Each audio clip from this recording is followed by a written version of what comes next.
Puder või praemuna? Praemuna. Mitu pagulast oleksid nõus enda juurde võtma? Palju mahub, eriti mahu. Miks eelistad diivanit voodile? Ta on ilusam. Miks oled ostnud kõik oma mööbli Ikeast? See sobib mu näonahaga. Kes selle kõik kokku paneb? 3 musketäri. Miks eelistad ühele naisele mitut? Iga ühe jaoks on kuskil keegi. Mida sina oled teinud ühiskonna heaks? Võileibu. Tammsaar või Dostojevski? Dostojevski. Pärt või Mozart? Pärt.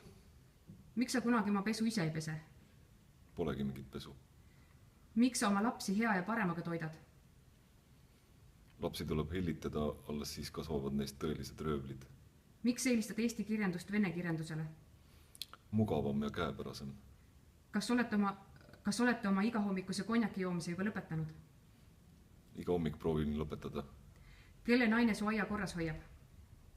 Ei teagi. Miks sa elad nagu kröösus? On võimalik. Miks oma varanduse oma eks-ämmale kinkisid? See on nii tühine. Kuidas mõista sinu käitumist? Hästi.